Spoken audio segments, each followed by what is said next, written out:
Restu Valencia dengan NIM 23107011043, Program Studi Ilmu Hukum Universitas Wahid Hasyim Semarang, tahun angkatan 2023. Di sini saya akan menjelaskan mengenai hukum pidana. Sebelum itu, kita harus mengetahui terlebih dahulu 4 hal mendasar di dalam hukum pidana. Yang pertama, pengertian atau definisi dari hukum pidana. Yang kedua, apa yang dimaksudkan dalam hukum pidana. Yang ketiga, objek hukum pidana. Dan yang keempat, tujuan ilmu hukum pidana. Yang pertama, pengertian dari hukum pidana yaitu hukum pidana didefinisikan sebagai aturan hukum dari suatu negara yang berdaulat, yang berisi perbuatan yang dilarang atau diperintahkan dan disertai dengan ancaman bagi siapa yang melanggar atau tidak mematuhi. Hukum pidana terdapat 2 macam, yaitu hukum material dan hukum formil. Mengenai aturan suatu negara yang berdaulat, yang berisi perbuatan yang dilarang atau diperintahkan dan disertai dengan ancaman bagi siapa yang melanggar atau tidak mematuhi, ini termasuk ke dalam hukum material. Sedangkan dalam kalimat selanjutnya, kapan dan dalam hal apa pidana itu dijatuhkan, serta bagaimana pelaksanaan pidana itu yang keberlakuannya dipaksakan oleh negara. Ini adalah konteks hukum pidana formil. Yang kedua, apa yang dimaksudkan dalam hukum pidana?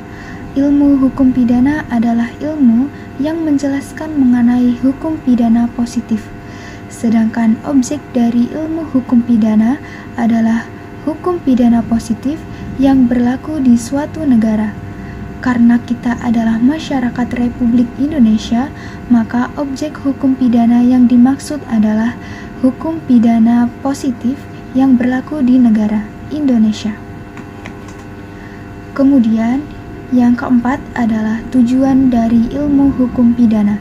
Tujuannya adalah untuk mengetahui objektivitas dari hukum pidana positif. Sedangkan secara substansial, hukum pidana material itu sendiri sebenarnya hanya menyangkut 3 hal. Yang pertama adalah berbicara mengenai perbuatan pidana. Yang kedua, pertanggungjawaban pidana. Dan yang ketiga adalah sanksi pidana.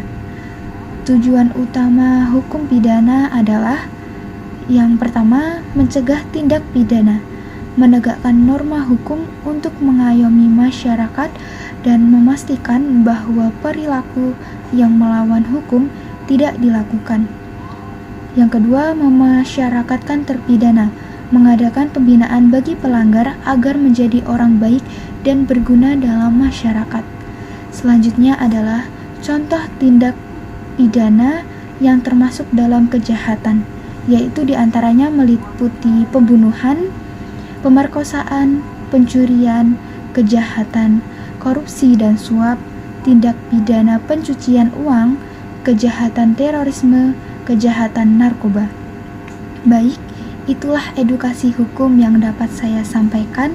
Terima kasih dan sampai jumpa. Wassalamualaikum warahmatullahi wabarakatuh.